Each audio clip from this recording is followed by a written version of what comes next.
15 Feb 2024 supreme court electoral bonds को unconstitutional घोषित कर देती है। ये वही स्कीम है जिसको बीजेपी ने 2018 में ये बोलकर इंट्रोड्यूस किया था कि हम पॉलिटिकल पार्टीज की फंडिंग में ट्रांसपेरेंसी लेकर आएंगे। It deals with transparency in political funding. और इंटरेस्टिंग बात यह है कि सबसे ज्यादा फंड्स बीजेपी को ही डोनेट किए गए हैं। गवर्नमेंट पर आरोप लगाया गया कि इलेक्टोरल बॉन्ड्स के थ्रू पैसे लेकर के सरकार ने लॉस मेकिंग कंपनीज को भी गवर्नमेंट कॉन्ट्रैक्ट्स दे दिए। और वो सरकार जो गौ रक्षा के नाम पे वोट बटोर रही है, उसको बीफ एक्सपोर्टिंग कंपनी ने करोड़ों की फंडिंग करी है। तो क्या आपने जो पैसे रोड्स, एजुकेशन और हेल्थ के लिए टैक्सेस के रूप में सरकार को पे किए थे, वो पॉलिटिकल पार्टीज के कैंपेन में यूज हो रहे हैं? ये तो सीधे तौर पर चोरी हुई, वो भी लीगल चोरी। इलेक्टोरल बॉन्ड्स के जरिए हमारे देश में कुछ ऐसा ही हो रहा था। फाइनेंस मिनिस्टर निर्मला सीतारमन के हस्बैंड ने कहा कि इलेक्टोरल बॉन्ड्स भारत का सबसे बड़ा स्कैम है। This is the biggest scam, not only in India, but in the world. आइए समझने की कोशिश करते हैं कि ये इलेक्टोरल बॉन्ड्स का स्कैम है क्या और कैसे इसमें बीजेपी, कांग्रेस जैसी बड़ी पॉलिटिकल पार्टीज इन्वॉल्व हैं।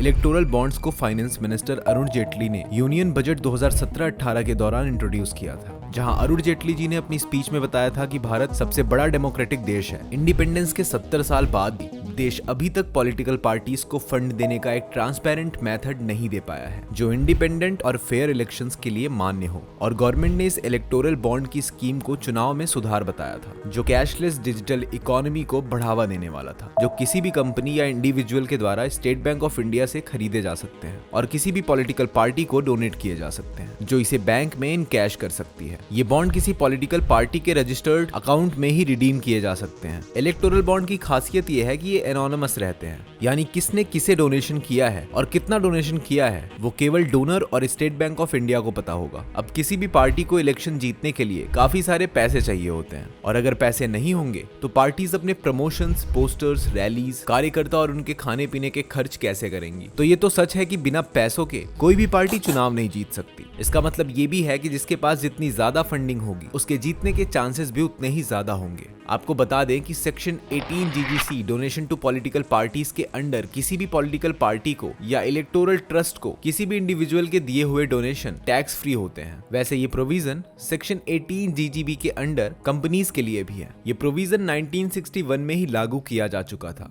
ये टैक्स बचाने का एक बेहतरीन तरीका था। अगर किसी व्यक्ति या कंपनी को 20,000 से ज्यादा कैश में डोनेशन करना है तो उसका डेटा इलेक्शन कमीशन को देना पड़ता था। साल 1969 में इंदिरा गांधी ने कंपनी एक्ट 1956 पर एक एक्शन लिया। उन्होंने section 239A provision and restriction regarding political contribution को हटा दिया। कंपनीज को पॉलिटिकल पार्टीज को फंडिंग देने से बैन कर दिया गया। ये इसलिए हुआ था क्योंकि स्वतंत्र नाम की एक पार्टी ने अपनी रैली में ये कहना शुरू कर दिया था कि बिजनेसमैन को गवर्नमेंट के कंट्रोल से बाहर होना चाहिए और इंडिपेंडेंटली काम करना चाहिए, और जब हमारी सरकार आएगी तो हम ये सब हटा देंगे। और साल 1967 में ये पार्टी कांग्रेस को 9 स्टेट्स में हरा देती है। इन्हीं बीच इंडियन लिमिटेड नाम की एक कंपनी में एक शेयर होल्डर ये देखता है कि कंपनी ने 1,52,000 रुपए कांग्रेस कमेटी को एडवर्टीजमेंट के लिए दिए हैं। इसके अलावा भी ऐसी बहुत सी कंपनीज थी जिन्होंने कांग्रेस को लगभग 6 करोड़ से 16 करोड़ एडवर्टीजमेंट के लिए दिए हुए थे। ऐसी कई कंपनीज पर केसेस भी हुए, लेकिन उनका कोई खास फायदा नहीं हुआ। ये सब कुछ देखते हुए 13 मार्च 1976 में foreign contribution regulation act FCRA लाया गया, जिसके अंतर्गत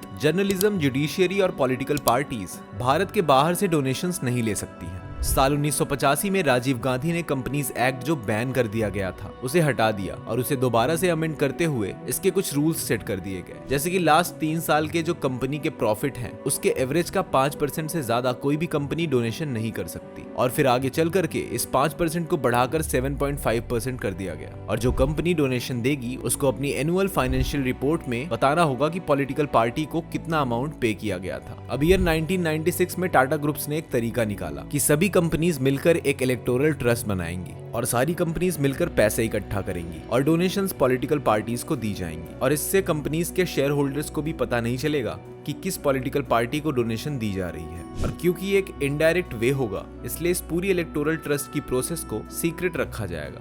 फिर साल 2003 में representation of peoples act 1951 amend किया जाता है। इसमें यह था कि अगर कंपनीज किसी पॉलिटिकल पार्टी को 20,000 से ज्यादा कैश में डोनेशन दे रही हैं, तो पॉलिटिकल पार्टी को कंपनी की details election commission of India ECI को देनी पड़ेगी। लेकिन यहाँ भी करप्शन शुरू हो गया। इसी बीच मायावती के पास 402 करोड़ का कैश पाया गया, जिसके बारे में जब उनसे क्वेश्चंस किए गए तो उन्होंने कहा ये पार्टी फंड है। अब जो FCRA एक्ट 1976 था उसकी जगह पर FCRA एक्ट 2010 लाया गया, एसोसिएशन ऑफ डेमोक्रेटिक रिफॉर्म्स, जो कि एक NGO है। 2013 में इसने नोटिस किया कि दो कंपनियां स्टरलाइट इंडस्ट्रीज लिमिटेड और सेसा गोवा लिमिटेड इंडिया में एक इलेक्टोरल ट्रस्ट बनाकर बीजेपी और कांग्रेस दोनों को करोड़ों में डोनेशंस दे रही हैं। ADR के थोड़ी और खोजबीन करने के बाद ये पता चलता है कि ये दोनों कंपनीज की कंट्रोलिंग पेरेंट कंपनी एक ब्रिटिश कंपनी है जिसका नाम वेदांता था। तो FCRA एक्ट के अकॉर्डिंग ये इलीगल था। इस बात को लेकर ADR दिल्ली हाई कोर्ट में प्रिलिमिनरी इन्वेस्टिगेशन रिपोर्ट फाइल करता है और दिल्ली हाई कोर्ट बीजेपी और कांग्रेस दोनों मेजर नेशनल पार्टीज को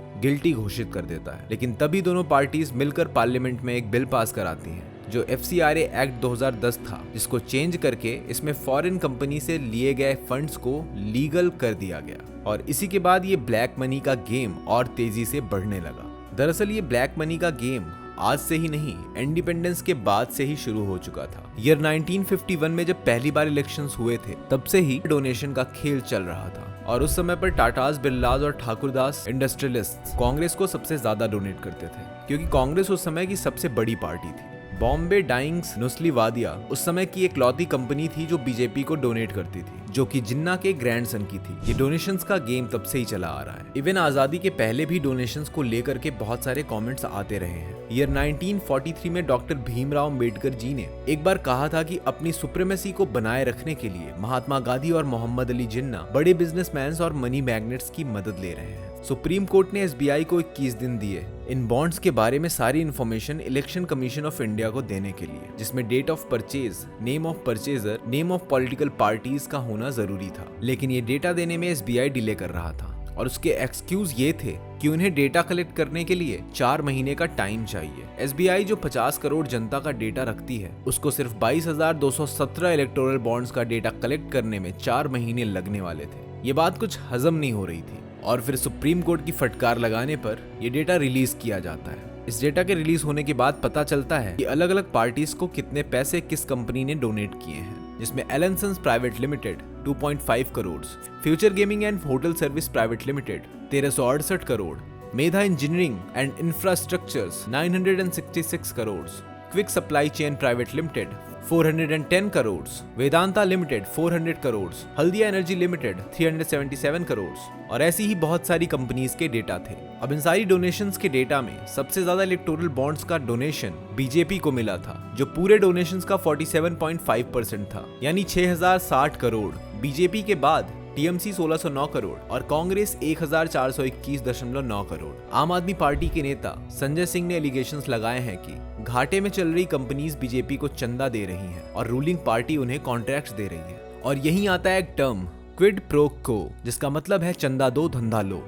इलेक्टोरल बॉन्ड्स का डेटा देते हुए उन्होंने कहा कि 33 कंपनियां हैं जिन्हें 1 लाख करोड़ से भी ज्यादा का घाटा हुआ है। उन्होंने पिछले 7 साल में बीजेपी को 450 करोड़ का डोनेशन दिया है। भारतीय जनता पार्टी की विचारधारा है कि बीफ से रिलेटेड जितने भी जानवर हैं वो रोड पर घूमे, लोगों की फसल खराब करें, लेकिन उनको कोई काटेगा नहीं, जो कि बिल्कुल सही भी है। लेकिन मजेदार बात यह है कि बीफ बैन करने की बस बातें हो रही हैं। भारत बीफ एक्सपोर्ट करने में ब्राजील के बाद दूसरे नंबर पर आता है। बीजेपी जिसका एजेंडा है कि गौ हत्या बंद हो जानी चाहिए, और दूसरी तरफ इसी भारतीय जनता पार्टी को बीफ एक्सपोर्ट करने वाली कंपनियों से इलेक्टोरल बॉन्ड्स के थ्रू चंदा दिया जा रहा है। एलानसंस प्राइवेट लिमिटेड से जुड़ी खुद को भैंस के मांस के सबसे बड़े प्रोड्यूसर और एक्सपोर्टर बनाने वाली 3 कंपनियों ने 2013 से 2015 के बीच बीजेपी को 2.5 करोड़ का डोनेशन करती है। यह है असली हिपोक्रेसी। जबकि इकोनॉमिक टाइम की एक रिपोर्ट के अनुसार 11 जनवरी 2019 को एलानसंस ग्रुप्स पर इनकम टैक्स की मुंबई ब्रांच ने रेड की थी, और इलेक्टोरल बॉन्ड पर इलेक्शन कमीशन ECI की रिपोर्ट से पता चलता है कि इस कंपनी ने 9 जुलाई 2019 को 1-1 करोड़ के 2 बॉन्ड खरीदे थे।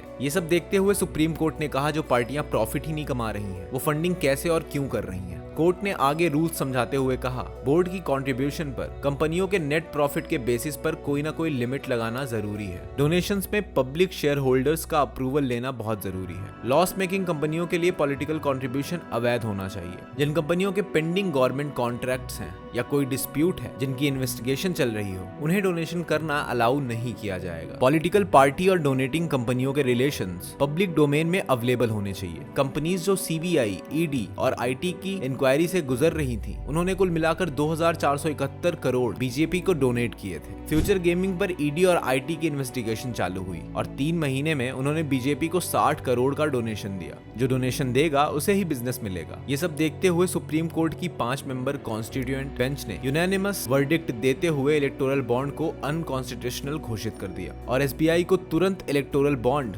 जारी करना बंद करने के ऑर्डर्स दिए और बचे हुए बॉन्ड्स, डोनर्स और प्राप्तकर्ताओं की पूरी जानकारी इलेक्शन कमीशन ऑफ इंडिया को सौंपने का आदेश दिया। हर पॉलिटिकल पार्टी ने इलेक्टोरल बॉन्ड्स का इस्तेमाल किया है except CPI, communist party of India. Fresh elections होने चाहिए और जो भी पैसे इलेक्टोरल बॉन्ड्स से पार्टीज को मिले हैं वो सारे कंसोलिडेटेड फंड ऑफ इंडिया में जाने चाहिए ताकि वो उन चीजों पे खर्च हो सके जिनसे हमें फर्क पड़ता है, जैसे education, health, environment and so on. अगर इन डोनेशंस में हो रहे स्कैम को रोकना है तो कैंपेनिंग में होने वाले खर्चों पर एक लिमिट लगानी होगी। पॉलिटिकल पार्टीज की फंडिंग में ट्रांसपेरेंसी होना बहुत जरूरी है ताकि वोटर को पता हो कि वो जिस पॉलिटिकल पार्टी को वोट दे रहा है वो अपनी पार्टी को कैसे चला रहा है, उनकी पार्टी को कौन कौन सी पार्टी फंडिंग दे रही है। आज की वीडियो में इतना ही, मिलेंगे आपको एक ऐसी ही और वीडियो के साथ।